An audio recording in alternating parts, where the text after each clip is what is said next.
शालेय पोषण आहारावर आता चांगलाच दणका बसणार आहे.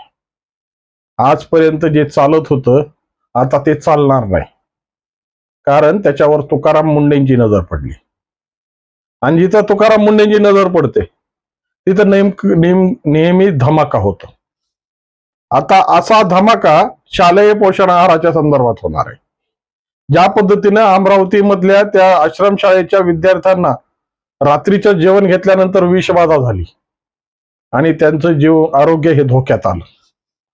त्यानंतर तुकाराम मुंडे साहेबांनी निर्णय घेतला की खऱ्या अर्थानं ज्या पद्धतीने या विद्यार्थ्यांच्या आहाराशी जो प्रमुख मुद्दा आहे म्हणजे शालेय पोषण आहार, आणि ज्या पद्धतीच्या या बालवयात त्या मुलांना जे पोषक तत्व मिळायला हवी, या पद्धतीचं त्यांच्या आरोग्यासाठी जे महत्वाची केंद्रबिंदू आहेत त्याला जपलं पाहिजे. आणि या जपण्यासाठी आम्हाला काय करता येईल यासाठी त्यांनी सविस्तर आज प्रेस घेतली. आणि वास्तविक स्वरूपात ज्या पद्धतीने तुकाराम मुंडे साहेबांनी हे प्रकरण आता पटलावर घेतलंय ना, त्यामुळे त्याचे परिणाम काय काय होणार आहेत आणि त्याच्यावर कुणाकुणाच्या वर शेकणार आहे या संदर्भात विश्लेषण करण्यासाठी मी तुमच्या समोर आहे.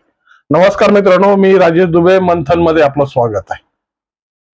शालेय पोषण आहार ज्या माध्यमातून खऱ्या अर्थानं भारतीय शिक्षण पद्धतीमध्ये आणि साक्षरतेमध्ये वृद्धी व्हावी यासाठी पंतप्रधान PV नरसिंहरावांनी सुरू केलेली ही योजना मिड डे मील या नावाने सगळ्या भारतात प्रचलित झाली.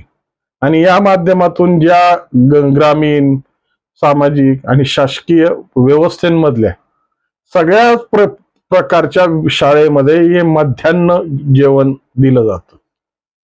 आणि या मध्यान्ह जेवणामध्ये ज्या पद्धतीनं या विद्यार्थ्यांच्या आरोग्यासाठी वेगवेगळे प्रयोग करणं आणि त्यांचं आरोग्य सुधारणं, परत त्यांची मानसिक स्थैर्य निर्माण करणं आणि त्यांना साक्षर आणि चांगल्या पद्धतीचं नागरिक घडवणं या मागचा प्रमुख हेतू होता. पण आपल्याकडे नेहमीच सवय आहे की आपल्याला कुठलंच काही पुरत नाही. मग हे न पुरलेली गोष्ट या लेकरांच्या अन्नापर्यंत सुद्धा आली. आणि ज्या पद्धतीने भ्रष्टाचाराचा भस्मासूर या शालेय पोषण आहारामध्ये सुद्धा घुसला आणि खऱ्या अर्थानं ज्या पद्धतीच्या ज्या उदात्त हेतून ज्या संकल्पनेने ही योजना सुरू करण्यात आली त्याच्यातही मलिदा लाटण्यासाठी अनेक जण तयार झाले.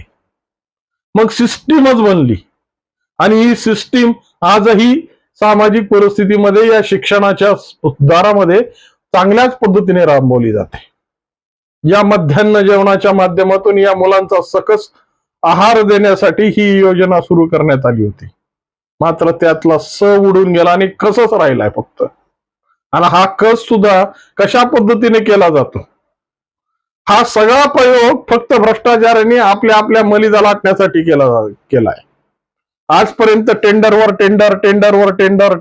टेंडर निर्माण करून ज्या पद्धतीच्या भूमिका या विद्यार्थ्यांच्या आयुष्याची खेळलेत आणि आजपर्यंत त्यांना ज्या पद्धतीच्या गाईडलाईन्स आहेत, ज्या पद्धतीच्या या आहार शास्त्रज्ञांकडून दिलेला तो आहाराचा जो संतुलन आहे, आजही त्याला बट्ट्याबोळ करून त्याला कुठेतरी एका खुंटीला टाकण्यात आलाय.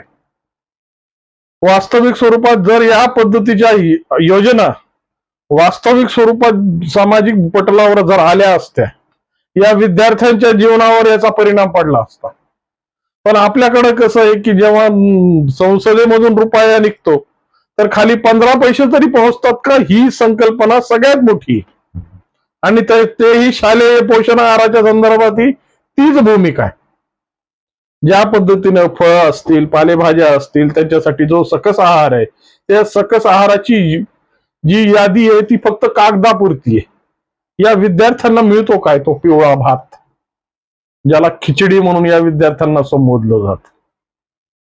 आणि शेवटी या सगळ्या प्रक्रियेमध्ये ज्या पद्धतीचा भ्रष्ट कारभार या शालेय पोषण आहारामध्ये केला जातो आणि विद्यार्थ्यांच्या खऱ्या प्रतारणा इथून सुरू होतात.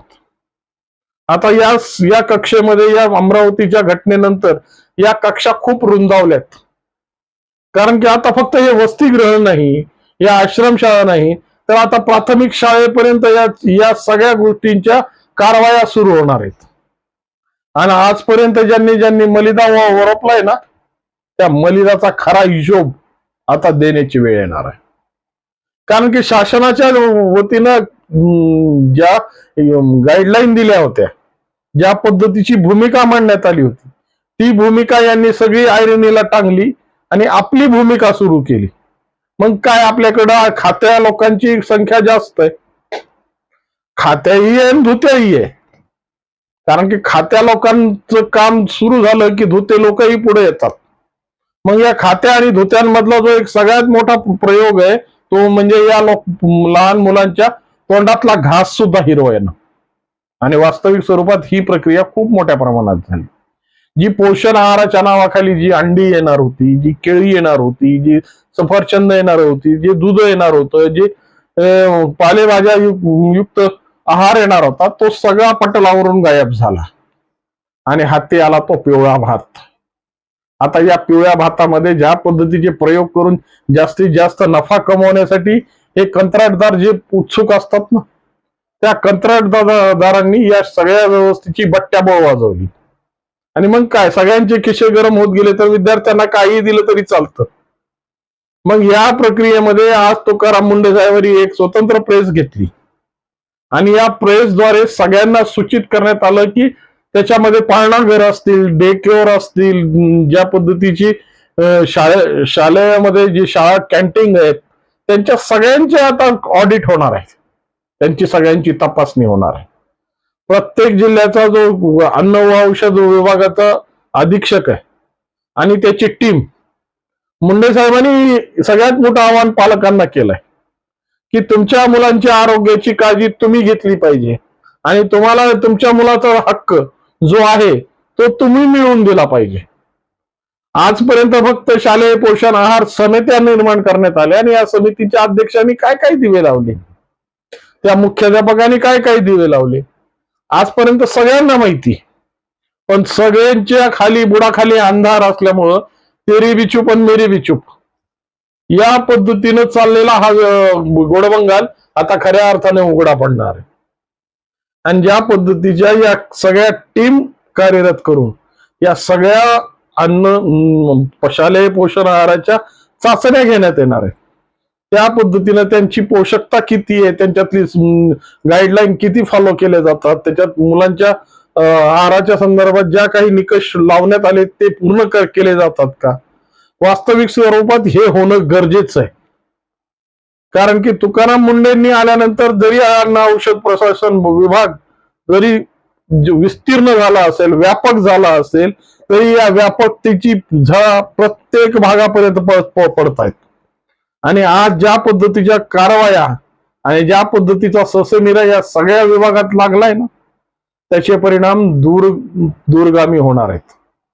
कारण की खऱ्या अर्थानं ज्या भारतीय योजना आहेत, संसदेमधून निघणाऱ्या या विकासाच्या गंगा आहेत, त्या ग्रामीण भागापर्यंत येऊस तर कशा पद्धतीने आटतात याची आता समीक्षा होणार आहे.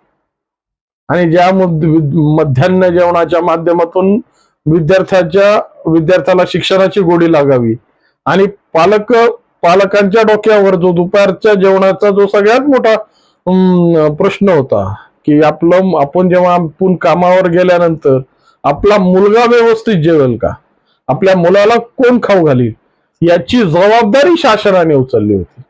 परंतु हे सगळं करत असताना या विद्यार्थ्यांच्या नशिबी या भ्रष्टाचारी लोकांनी जो पिवळा भात मांडला होता ना, ज्याला खिचडी म्हणलं जातं, त्या खिचडीची आता खऱ्या अर्थानं खिचडी होणार आहे. आणि वास्तविक स्वरूपात ज्या पद्धतीनं भ्रष्ट कारभाराच्या माध्यमातून आजपर्यंत जे रिपोर्ट तयार करण्यात आले आणि सगळी जी पोषण आहाराची 90% घास या भ्रष्टाचारांच्या ढेऱ्यामध्ये जाऊन आज ढेकरा देण्यात आल्या, त्याची भूमिका सुद्धा मांडली जाणार आहे. त्यामुळं खऱ्या अर्थानं तुकाराम मुंडे साहेबांनी हा घेतलेला निर्णय सामाजिक पटलावर आणि या विद्यार्थ्यांच्या आरोग्यावर खूप मोठे परिणाम करणार आहे. त्यामुळं आपल्यालाही सजग राहायचंय.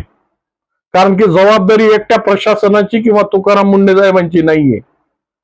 प्रत्येक माणूस जर जागा झाला आणि प्रत्येक माणसाने या प्रक्रियेवर आपला आवाज उठवला ना, तरच खऱ्या अर्थानं या सगळ्या भ्रष्टाचाराची जी नांगी आहे ती ठेचल्या जाईल. तर आम्ही आजपर्यंत गप्प होतो, कारण की आवाज केला तरी याला याची विचारणा कोण करणार आहे, ह्याच्यावर आवाज सगळे बहिऱ्यांच्या बाजारामध्ये हे आवाज कोण ऐकणार आहे. पण आवाज ऐकण्याची परिस्थिती निर्माण झाली आणि ज्या भ्रष्टाचाराने आजपर्यंत मलिदा वरपलाय, ज्यांनी ज्यांनी या विद्यार्थ्यांच्या हक्काचं जेवण खाल्लंय आणि आपल्या ढेऱ्या फुलवल्यात ना, आता त्यांना ढेऱ्या कमी करण्याची वेळ आलेली आहे. या प्रक्रियेमध्ये अनेक अशा भूमिका या एफडीए कडून घेण्यात येणार आहे, समित्या स्थापित होणार आहे आणि या समित्यांच्या माध्यमातून प्रत्येक शाळेतल्या शालेय पोषण आहाराची तपासणी केली जाणार आहे.